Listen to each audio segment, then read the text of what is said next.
मेरी प्रियात्मों, अब मैं आपकी सेवा में सत्संग विषय पर अपने विचार व्यक्त करता हूँ।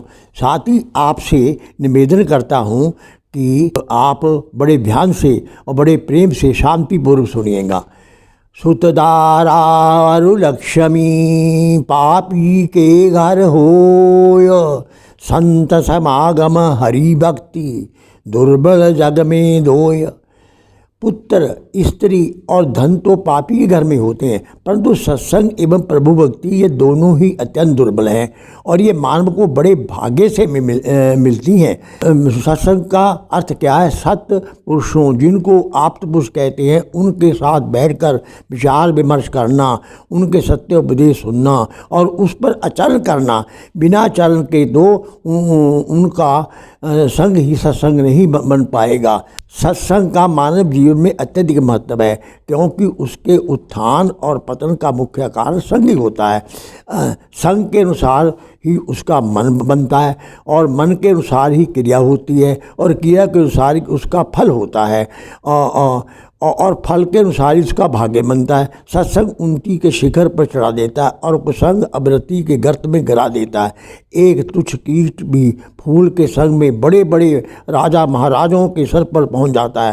कांच भी स्वर्ण के संग से सूर्य की भांति चमकने लगता है। मूर्ख भी पंडित के संग से विद्वान बन जाता है। अतः लोकोक्ति प्रसिद्ध है, जैसा संग वैसा रंग, जैसा पानी वैसी वाणी, जैसा अन्न वैसा मन, जैसा ख्याल वैसा व्यवहार, जैसी दृष्टि वैसी सृष्टि, जैसी करनी वैसी भरनी।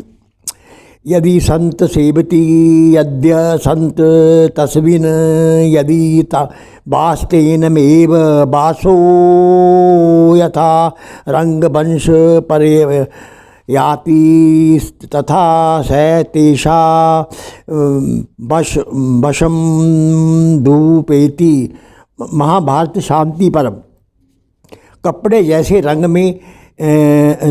जैसे रंग में रंगे जाएं, वो वैसे ही हो जाते हैं। जो व्यक्ति संत, असंत, तपस्वी, चोर या जैसा संग करता है वैसा हो जाता है।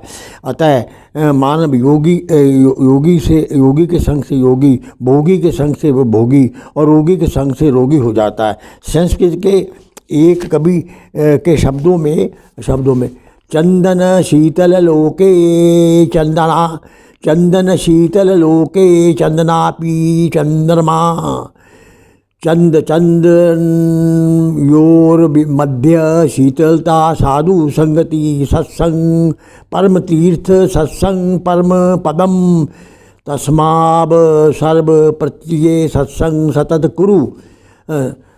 अर्थ, हाँ, लोक में चंदन शीतल माना जाता है और चंदन से भी शीतल चंद्रमा, परंतु साधु संगति चांद और चंदन से भी शीतल होती है।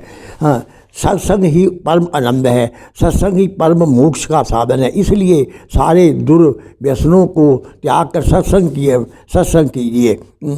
मानव जीवन के निर्माण में इन तत्वों को, मानव जीवन के निर्माण में कौन कौन से तत्व, मानव जीवन का निर्माण इन तत्वों से होता है। मैं श्रोताओं से निवेदन करूंगा कि आपके जीवन में कौन कौन से तत्व हैं, इसे ध्यानपूर्वक सुनिएगा और इस पर अमल कीजिएगा। नंबर 1, पूर्व जन्म के संस्कार। नंबर 2, वंशानुगत प्रभाव। नंबर 3, संस्कार। नंबर 4, शिक्षा। नंबर 5, सत्संग। नंबर 6, धन। नंबर 7, अन्न। नंबर 8, दृश्य। नंबर 9, जलवायु। ये 9 मुख्य तत्व हैं जो मानव के जीवन का निर्माण करते हैं। वस्तुतः सत्संग की विभक्ति 2 शब्द देते हुए सज्जमा संग, अर्थात सत्संग का शाब्दिक अर्थ हुआ सत्य का सार। सत्य का अर्थ है नित्य, जिसका संसार में सदा अस्तित्व रहे, वही सत्य है और वह है परमात्मा। अतः सत्संग का अर्थ हुआ परमात्मा का संग। जो पंडितों के पास बैठकर हजारों व्यक्तियों सुनते हैं, वह कथा होती है। जैसे सत्संग वह कथा होती है, ना कि सत्संग। जैसे रामायण कथा, भागवत। हमारे देश में सबसे ज़्यादा कथा भागवत की होती है, उससे कम रामायण की होती है। ये सत्संग नहीं है, ये तो कथा है जो पंडित रोजी रोटी के लिए करते हैं। जहाँ पर सत्संग होता है वहाँ पर भक्ति और उसके दो पुत्र ज्ञान और वैराग्य स्वतः आ जाते हैं।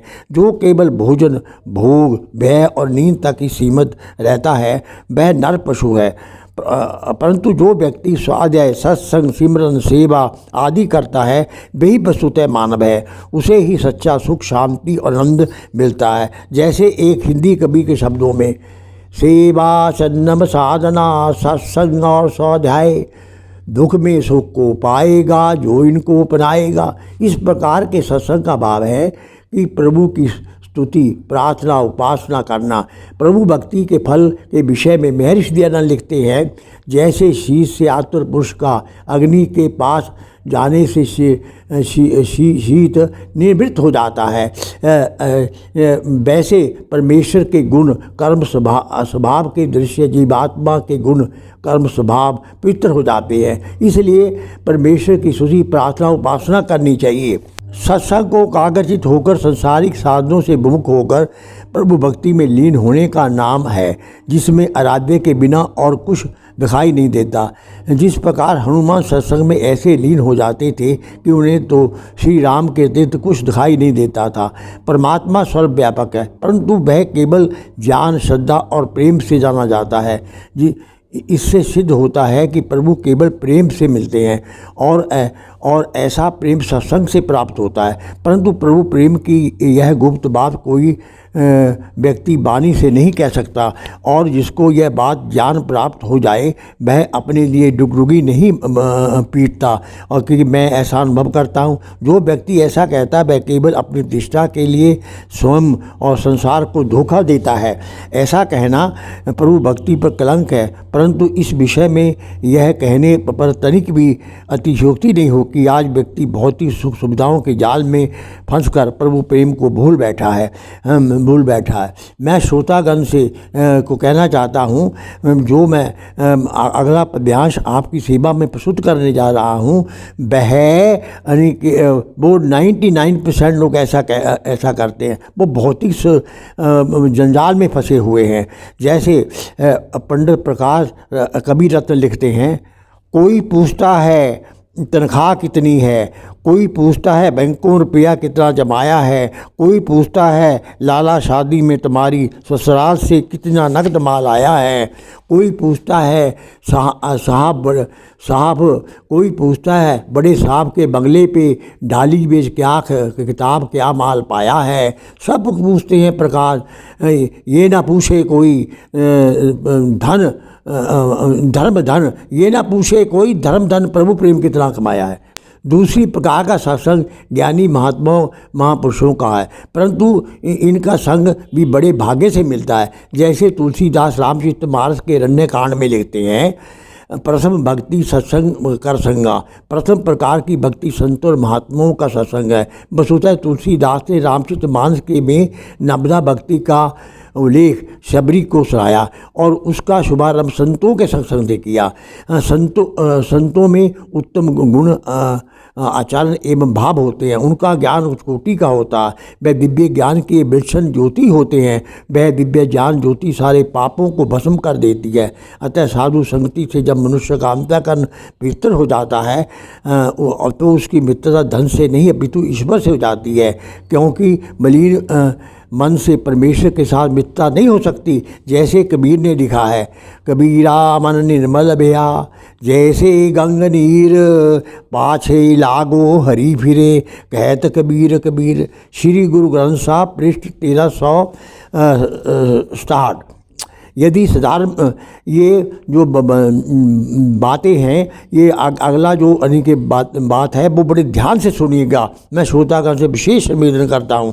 यदि साधारण व्यक्ति बोलता है तो वह वार्तालाप बन जाता है, यदि प्रोफेसर बोलता है तो वह लेक्चर बन जाता है, यदि कोई नेता बोलता है तो भाषण बन जाता है, यदि कोई पंडित धनोपार्जन के लिए बोलता है तो वह कथा बन जाती है, सत्संग नहीं बनता। परंतु यदि कोई सच्चा संत बोलता है तो वह सत्संग कहलाता है। जिन्होंने प्रभु प्रेम के सामने मुक्ति को ही तुच्छ समझा, ऐसे संतों का संसार में सर्वथा अभाव नहीं है, परंतु उनका मिलन आसान नहीं है। जिस प्रकार जंगलों में शेरों के झुंड नहीं होते, हंसों की कतारें नहीं होती और लालों की बोरियां नहीं होती, इसी प्रकार संतों की भी जमात नहीं होती। हम देखते हैं महर्षि दयानंद मृत्यु शैया पर विराजमान थे, तब उनके पास पंडित गुरुदत्त विद्यार्थी गए। वे पहले ईश्वर में विश्वास नहीं रखते थे, परंतु महर्षि की अंतिम लीला देखकर सदा के लिए प्रभु भक्त और आर्य समाज के दीवाने बन गए। कहते हैं सत्संगति का इसे कहते हैं सत्संगति का प्रभाव। इसी प्रकार महर्षि दयानंद जी ने जी को अमीचंद ने एक भजन सुनाया। यह सुनकर वह अत्यंत प्रसन्न हुए और कहा, अमीचंद तुम हो तो हीरे पर कीचड़ में पड़े हो। महर्षि दयानंद की अद्भुत वाणी का अमीचंद पर इतना प्रभाव हुआ कि शराबी, कबाबी और वैश्यगामी अमीचंद सब पापों को छोड़कर सच्चा ऋषि भक्त बन गया और उन्होंने अपना सारा जीवन आर्य समाज के प्रसार में लगा दिया। याद रखिए कुसंग का संस्कार पर संग, याद रखिए कुसंग का संस्कार सत्संग पर माता से और माता पिता के रजवीर्य का संस्कार तपस्या से और पूर्व जन्म का संस्कार तत्व ज्ञान द्वारा नष्ट हो जाता है। तुलसीदास जी संतों के उपकारों की महिमा पर प्रकाश डालते हुए लिखते हैं, तुलसी संत स्वंबर तरु फल ही फूली पर हेतु, ये जितने पावन गहे बे उतने फल देतु। संतों का जीवन मीठे आम के वृक्षों की भांति होता है, जो कि दूसरे लोगों के कल्याण के लिए फलता फूलता है। लोग जितने आमों के वृक्ष पर पत्थर मारते हैं, वे उतना ही लोगों को फल फूल देते हैं। संतों का जीवन मानवता के कल्याण के लिए होता है। इसी प्रकार संतों की महिमा के विषय में तुलसीदास जी ने कितना सुंदर लिखा है, तुलसी संसार में 5 रत्न है सार, साधु मिलन हरि भजन दया धर्म उपकार। तीसरी प्रकार का सत्संग सच्चे भक्तों, जीवन मुक्त और पुरुषों, गुणातीतों एवं वीतरागियों का सत्संग है। हम पढ़ते हैं कि महर्षि उद्दालक के सत्संग से श्वेत केतु को ब्रह्म ज्ञान हो गया। महर्षि याज्ञवल्क्य के उपदेश से मैत्री को ब्रह्म ज्ञान हो गया। अधिकांश व्यक्ति संसारी भोगों एवं संग्रहों में भी अपना अधिकतर जीवन व्यतीत करते हैं। मैं तो यह कहता हूँ, अगर कोई आपसे पूछे कि आम आदमी क्या करता है, दिन भर उचित अनुचित ढंग से धन कमाना और रात भर अनुचित वन से विषय विकार करना। इस कारण मानव समाज साधारणतः आहार, निंद्रा, मैथुन, व्यय आदि पशुवृत्तियों में जीवन व्यस्त रहता है। प्रभु के दिव्य ज्ञान में प्राय अधिकांश व्यक्तियों की रुचि नहीं होती। इसी कारण श्री कृष्ण ने गीता में कहा है, मनुष्याणां शरेषु कश्चित् दत्ति सिद्धते यत्तापि सिद्धांता कश्चित् मां वेति तत्वतः। गीता 7:3।